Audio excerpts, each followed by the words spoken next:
తాకట్లో ఉన్న మీ బంగారాన్ని విడిపించి ఆ రోజు ఆన్లైన్ రేటుకి కొంటాం. Sharma gold company. ఇది మెమరబుల్ ఫోటోగ్రాఫ్ అండి. భానుచంద్ర గారు మిడిల్లో. భానుచంద్ర గారు, శరత్ బాబు గారు, నేను. ఇది 1986 అండి. ఓకే. నా మ్యారేజ్ అయింది అప్పుడే. మ్యారేజ్ అయిన third day shooting. Okay. Mastari Kapuram అని P N Ramachandra Rao direction. Okay. Bhanuchandra hero, Amala garu heroine. నేను దాంట్లో ఒక comedy villain type character. Amala గారిని పెళ్లి చేసుకోవాలనుకుంటాం, ఒక క్యారెక్టర్. అప్పుడు నేను మ్యారేజ్ అయిన third day shooting in Ooty. Okay. ఊటీకి వెళ్తే నేను శివప్రసాద్ రెడ్డి గారని ఉండే, శివప్రసాద్ రెడ్డి గారు వాళ్ళ పార్ట్నర్. ఆయన సినిమా అనమాట అది. సో నాకు హనీమూన్ కూడా అక్కడే అరేంజ్ చేసి ఆయన. Okay. I was there in shooting. So మంచి క్లోజ్ ఫ్రెండ్స్ అనమాట అయితే వీళ్ళిద్దరు. చనిపోయే వరకు కూడా ఆయన శరత్ బాబు గారు. శరత్ బాబు గారు బాగా, శరత్ బాబు గారు ఇండస్ట్రీకి వచ్చినప్పటి నుంచే తెలుసు నాకు. ఇండస్ట్రీకి వచ్చినప్పుడు నేను అప్పుడు ఫిల్మ్ ఇండస్ట్రీలో లేను, but I use to live in మెడ్రాస్లో ఉండేవాడిని కాబట్టి అక్కడ తెలుసు నాకు శరత్ బాబు. భానుచంద్ర అంటే చిన్నప్పటి నుంచి మాకు మా senior, but we are all friends అనమాట. మాస్టర్ వేణుగారు అబ్బాయి. ఓకే. ఓకే. మాస్టర్ వేణుగారు, మా మామగారు, మా ఫాదర్, వీళ్ళందరూ ఫ్రెండ్స్. ఓకే. సో మేమందరం పిల్లలం కాబట్టి మేమందరం. నా ఫస్ట్ ఇంటర్వ్యూ భానుచంద్ర గారితో. ఓహో, నైస్ మ్యాన్, మంచివాడు. అండ్ హెల్త్ ఫ్రీక్ అండి. టోటల్ కరాటే గిరాటే మొత్తం 24 గంటలు దాని మీద ఉండేవాడు. ఎక్సర్సైజ్ అంతా. సో ఇప్పుడు ఆయనకు ఒక 74 ఉంటాయి అయినా కానీ ఆయన ఇంకా అలాగే ఉంటాడు. అలాగే ఉంటాడు. 50 ఏళ్ళ లాగా ఉంటాడు. 50 ఏళ్ళ లాగా. అవును.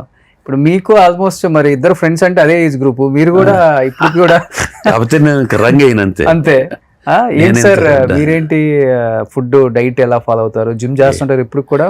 చూడండి, జిమ్ చేసి ఆపేసాను. స్లిప్ డిస్క్ అయింది నాకు. ఓకే. సో అప్పటి నుంచి మానేసాను అనమాట. వాకింగ్ చేస్తాను అంతే. ఓకే. అప్పటి వరకు కూడా మంచి జిమ్ చేశాడు, బాడీ మెయింటైన్ చేయడం బాగా. నేను ఆల్మోస్ట్ 10th క్లాస్ అప్పుడు, ఇంటర్మీడియట్ అప్పటి నుంచి జిమ్కి వెళ్ళేవాడిని. బట్ 70లో మీరు ఇంత యంగ్గా కనపడుతున్నారు. కొంచెం డై చేస్తే ఆల్మోస్ట్ ఇంకా ఒక ఫోటో చూసాను కదా, హైదరాబాద్కి షిఫ్ట్ అయింది. అవును, అలా ఉంటారు. Nice memories, those memories. Next yeah, ఇది ఇక్కడ హైదరాబాద్లో ఐ థింక్ నేను వన్స్ మోర్ సినిమా ఒకటి ప్రొడ్యూస్ చేశా, శివనాగేశ్వరరావు డైరెక్షన్లో. ఓకే.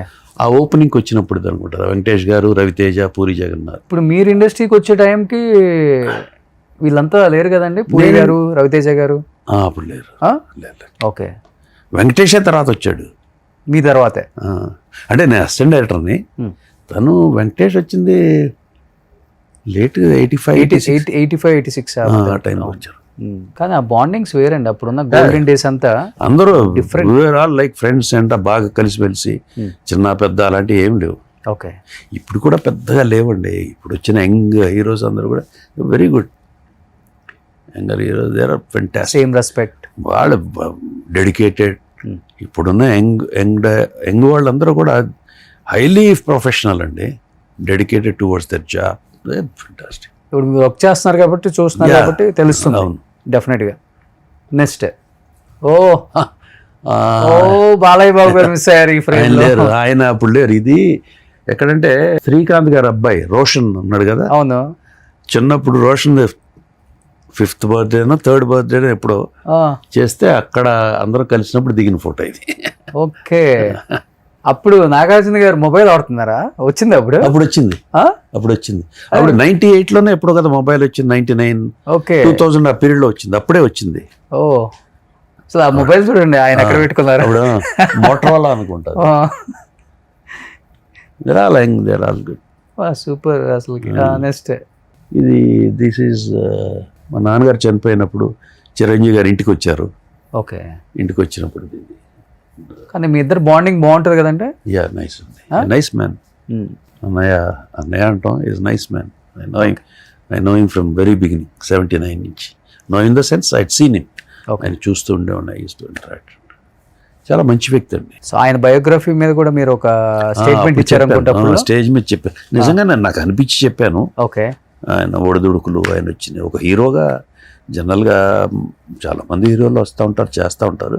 బట్ ఈయన ఇంత హీరోగా వచ్చి ఇంత megastar level today's level sustain అవటం. అండ్ తనతో పాటు తన పేరు వచ్చిన తర్వాత తనతో పాటు వచ్చిన వాళ్ళ హీరోలందరూ ఒక సపరేట్ లైన్ డాన్స్లకి ఫైట్లకి రకరకాలుగా ఇదయ్యాడు కదా ఆయన. ఓకే, అంటే ఆయన స్టార్టింగ్ కెరీర్ నుంచి చూసారు కాబట్టి ఆయన పడ్డ కష్టాలన్నీ మీకు తెలుసు కాబట్టి కష్టాలు డెఫినెట్ గా ఆయన బయోగ్రఫీ తీస్తే బాగుంటుంది. ఎస్, ఓకే, డిఫరెంట్ షేడ్స్ ఉన్న వ్యక్తి. ఇప్పుడు నాగార్జున ఉన్నారు, నాగార్జున గారికి ఏముంది, ఆయన హీరో కొడుకు హీరో అయ్యాడు, హీరోగా వెళ్తూ వచ్చారు అంతే. వెంకటేష్ హీరో వెళ్తారు, మహేష్ బాబు వెళ్తూ వచ్చారు.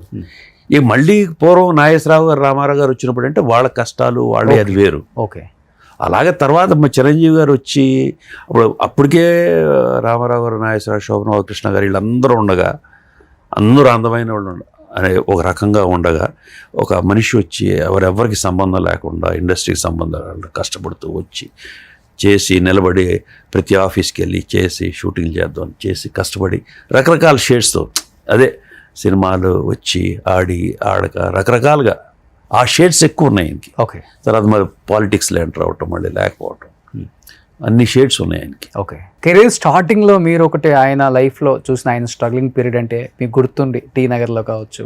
మేము ఆంధ్ర క్లబ్లో ఉండేవాళ్ళం. మేము అందరం ఆంధ్ర క్లబ్లో అప్పుడు క్యారమ్ బోర్డ్ ఆడుకుంటాం, అందరూ కూర్చుని అక్కడికి వచ్చేవాళ్ళు. ఆయన ఎదురుగానే ఉండేవాళ్ళు, ఈయన సుధాకర్ను మన హరిప్రసాద్ గారు. ఆవిడ ఆ బిల్డింగ్లో రెంట్కి ఉండేవాళ్ళు, ఆవిడ చూస్తూ ఉండేవాళ్ళు.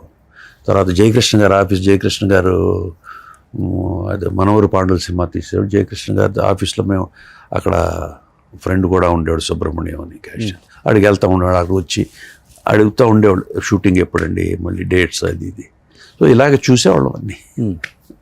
బట్ అప్పుడు చిరంజీవి గారు, ఇప్పుడు చిరంజీవి గారు యాజ్ ఇట్ ఈస్ సేమ్ అదే బిహేవియర్, అదే క్యారెక్టర్, అదే ఇప్పుడు కూడా నాకు తెలిసినంతవరకు, మరి మిగతా వాళ్ళ ఎక్స్పీరియన్స్ నాకు తెలియదు కానీ తను బిగినింగ్లో వచ్చినప్పుడు ఎలా హంబుల్గా ఉండేవాళ్ళు, when you grow up become a పెద్ద మెగాస్టార్ హీరో అయిన తర్వాత కూడా the same kind of humbleness, ఎవరైనా కనపడినా మాట్లాడటం చేయటం, the same kind of mentality. Okay, ఈవిడ తోట తరణి గారి సిస్టరు. ఓకే, అంటే మా wife brother got married to her, మా ఫాదర్ చనిపోయినప్పుడు వచ్చింది ఇది. ఓకే, ఓకే, కానీ నేనున్నా అని ఒక భరోసా అయితే ఇస్తారు ఎవరికైనా? ఇస్తారు, అండ్ ఈ స్టాండ్స్ బై దట్. ఈ హెల్పింగ్ నేచర్ ఈస్ ఫెంటాస్టిక్. చాలా మందికి చాలా తెలియదండి ఆయన చేసి. నాకు చాలా మందికి హాస్పిటల్లో ఉన్నారంటే వాళ్ళకి ఏమేమి కావాలో ఏంటో డబ్బులు పంపించడమా, ఫోన్ చేయటమా, సమ్ కైండ్ ఆఫ్. చాలా వరకు తెలియదు. నాకు తెలిసి ఒక 10% బయట తెలిసి ఉంటుంది అంతే. 90% ఎవరికి తెలియదు అసలుకి ఆయన చేసేది. ఇంకా ఈయన చేసే మిగతా కొంతమంది ఉన్నారు, కొంతమంది అసలు తెలియదు, చేస్తానే ఉంటారు. ఈయన ఒక్కడే చేస్తారు, అందరూ చేయరని కాదు, చాలా మంది చేసేవాళ్ళు ఉంటారు. ఈయన నాకు బాగా తెలుసు కాబట్టి, ఈయన ఏం చేస్తున్నారు తెలుసు కాబట్టి నేను చెప్పగలుగుతాను. ఓకే, కానీ ఇప్పటికీ చిరంజీవి గారి సినిమాలలో ఎప్పుడు చేయలేదు. అదే యాదృచ్ఛికం, నాకు అదే అర్థం కాదు. సినిమాల్లో ఎప్పుడు యాక్ట్ చేయలేదు నేను. ఒక శంకర్ దాదా MBBS చేశా ఎప్పుడు లాంగ్ బ్యాక్. తర్వాత మళ్ళీ మనకు చేస్తే ఆచార్యులు చేశారు. కానీ ఎప్పుడు కలుస్తానే ఉన్నప్పుడు మాట్లాడతాం, బెనర్జీ మనం చేద్దాం, ఓకే. ఇప్పుడు ఎలా ఉంటుందంటే రాలా అంతే అవకాశం.